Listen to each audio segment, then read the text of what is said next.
Jadi wajar kalau jebolan Ihya Ulumuddin benci sama sunnah, walaupun ketua sebuah partai Islam, kelompok Islam, organisasi Islam gitu. Jadi kita nggak bisa salahkan juga kalau belajarnya salah. Ashabiku semua, jangan lupa tekan tombol subscribe-nya dan tekan loncengnya. Sukron. Bismillahirrahmanirrahim. Alhamdulillahillazi an'amana bi ni'matil iman wal islam wa nusalli wa nusallimu ala khairil anam Sayyidina Muhammad wa ala alihi wa sahbihi ajma'in, amma ba'du. Ashabiku semua, tema pembahasan kita kali ini ialah sufi dan hadis dhaif dan palsu.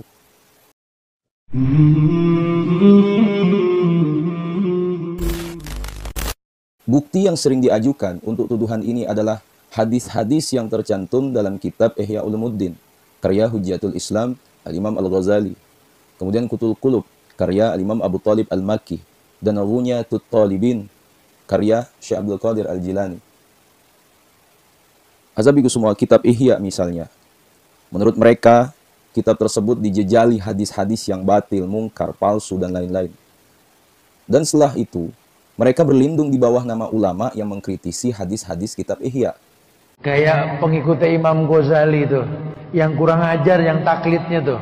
Lawang Imam Ghazali sendiri mengatakan bidhaati fi ilmil hadis misjaf. Ilmuku tentang ilmu hadis tuh lemah, kata Imam Ghazali. Makanya beliau meninggal megang Sahih Bukhari, Imam Ghazali. Cuma muridnya kadang nyetak Ihya Ulumuddin, betul? Disebarin di semua universitas Islam. Setelah ahlinya mengecek, ternyata dari 1013 hadis di kitab Ihya Ulumuddin, 996-nya dhaif. Kebayang gak tuh? Jadi wajar kalau jebolan Ihya Ulumuddin benci sama sunnah, walaupun ketua sebuah partai Islam, kelompok Islam, organisasi Islam gitu. Jadi kita nggak bisa salahkan juga kalau belajarnya salah. Dan di antara tuduhan yang khusus ditujukan, yang ditujukan kepada ketiga kitab tasawuf ini adalah legalisasian sholat raghaib oleh ketiga pengarangnya, yang padahal hukum sholat tersebut telah difatwa sesatkan oleh banyak ulama ahli hadis. Sebelum lebih jauh, layak kami sampaikan bahwa jajaran ulama hadis yang dalam memberikan rapor atau status hadis dengan kriteria berat itu adalah Imam Al-Hafiz Ibnul Jauzi, Imam Ibnu Taimiyah dan muridnya, ya, Imam Az-Zahabi. Ketiga ulama ini meletakkan kaidah jarh wa ta'dil terhadap perawi hadis, ya, dianggap lebih ketat dan berat, yaitu tasydid. Ya, tasydid. Hal ini berbalik lurus dengan Imam Al-Hakim, terutama dalam kitabnya Al-Mustadrak, dan muridnya Imam Ibn Hibban, yang lebih lunak dan mudah mensahihkan hadis. Dan keterangan ini dapat kita jumpai dalam kitab-kitab mustalah hadis, ya. Ashabiku semua dimuliakan Allah, lebih lanjut kami sampaikan bahwa mayoritas dari mereka yang menyoal hadis-hadis dalam kitab-kitab sufi ini adalah terbangun dari pendapat mereka yang antipati secara absolut terhadap hadis dhaif dalam masalah apapun. Padahal pendapat tersebut lemah, bahkan syadz, ya, menyendiri dari mayoritas ulama. Sehingga tidak adil rasanya jika kemudian mereka menghakimi kitab-kitab tersebut sebelum membaca komentar ahli hadis terhadap kitab-kitab tersebut. Yang sangat tidak bisa dimengerti adalah fitnah yang disebarkan. Silakan kalian cari kitabnya, ya, cari bukunya itu yang berjudul Tasawuf Besitan Iblis, yang menuduh sufi menolak hadis sahih. Betapa mudahnya mereka membuat dusta murahan seperti itu. Nah, sahabatku semua, kembali ke pokok pembahasan. Menurut hemat kami, tuduhan seperti ini adalah klaim yang tidak tepat, karena sufi tidak demikian adanya. Mereka di bidang syariat maupun hadis selalu merujuk kepada ahli syariat dan ahli hadis yang teruji dan terakui. Selain itu, sufi yang muncul dari kalangan ahli hadis jumlahnya juga sangat banyak. Bahkan diantaranya juga pengamal tarekat, seperti Al-Hafiz Ibnu Hajar Al-Asqalani, Al-Imam As-Suyuti, Al-Imam Ibnu Hajar Al-Haytami, Al-Imam Abdullah Syarkawi, dan lain-lain. Ya. Abuya Sayyid Muhammad Alawi Al-Maliki mengatakan, mengamalkan hadis dhaif dalam Fadailul A'mal adalah ijma, konsensus ulama. Ya. Seperti yang diungkapkan oleh Imam An-Nawawi dalam kitab-kitabnya, Imam Abu Hanifah, ya, Imam Muhammad bin Idris Asy-Syafi'i, Imam Ahmad bin Hambal, Imam Ibnul Mubarak, Imam Sufyan Ats-Tsauri, Imam Sufyan bin Uyainah, Imam Al-Anbari, Imam Al-Hafiz Ibnu Hajar Al-Asqalani, ya, Imam Al-Hafiz Jalaluddin As-Suyuti, Imam Ibnu Salah, Imam Ibnu Qayyim, dan lain-lain. Ya, sahabatku semua yang dirahmati Allah, kami tidak menyangkal jika di beberapa kitab sufi tercantum hadis dhaif sebagai acuannya.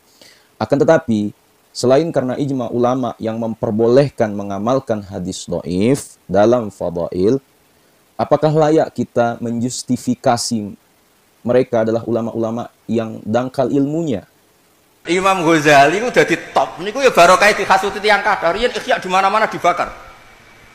Terus wonten tiyang ngipi ketemu Rasulullah, ya Rasulullah, kata Imam Ghazali, ini orang yang melukai saya, tolong berikan hak saya. Ada apa? Ikhya kula dibakar ngeten-ngeten. Terus dawuh Nabi, hatil ikhya. Coba ikhya bawa sini. Terus Iqra Ali ya Ali. Terus Iqra dibaca Sayyidina Ali. Terus kata Rasulullah, salahe ning ndi? Walhasil terus orang ini dijilid Kanjeng Nabi, dicambuk sampai atharosiat fi dhuhri. Dia bangun, ternyata ada asarosiat, ada bekas dicambuk tadi. Dan terus akhirnya iman sama ikhya, percaya betul sama ikhya. Jika ada sebagian sufi yang menggunakan hadis palsu sebagai pedoman ibadahnya, ya, misalnya, maka bukankah kesalahan seperti itu bisa saja dilakukan oleh selain sufi? Semuanya berhak diberi nasihat, ya, agar tidak sembarangan menggunakan hadis yang batil, yang tidak dapat dipertanggungjawabkan keabsahannya.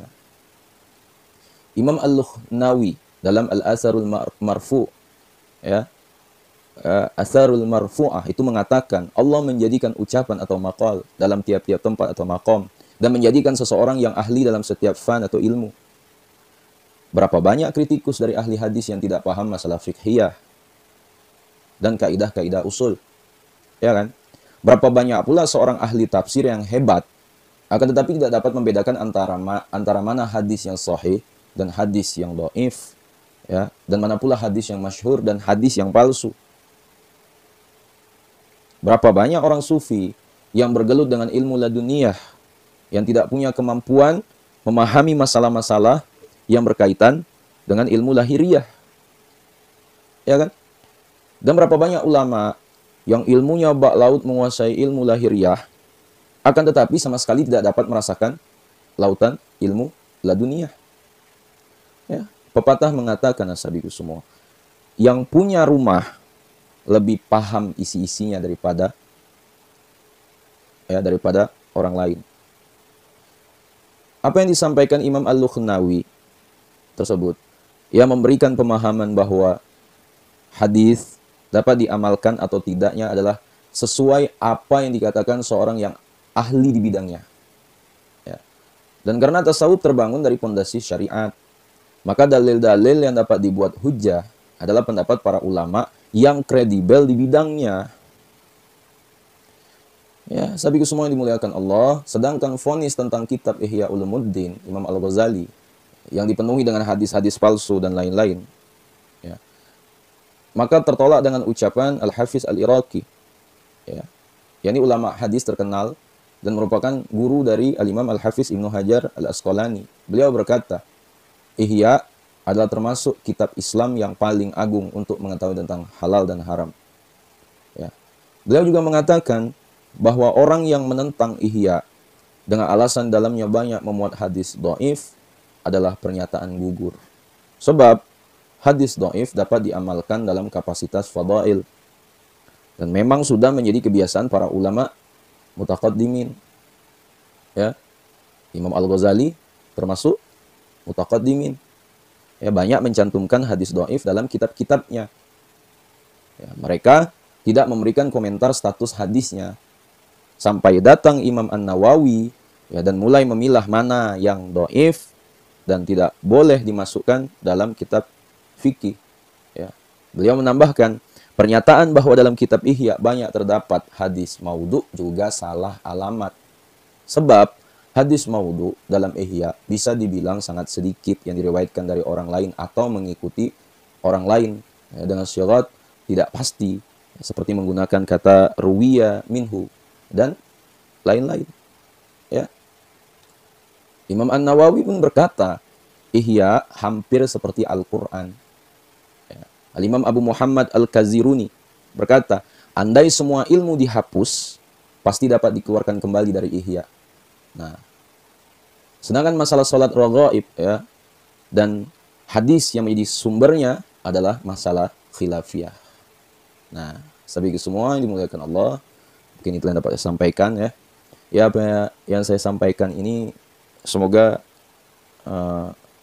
bisa menjadi ilmu untuk kalian semua. Ya, semoga bisa paham apa yang saya sampaikan ini.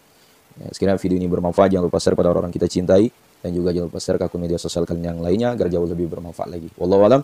Assalamualaikum warahmatullahi wabarakatuh.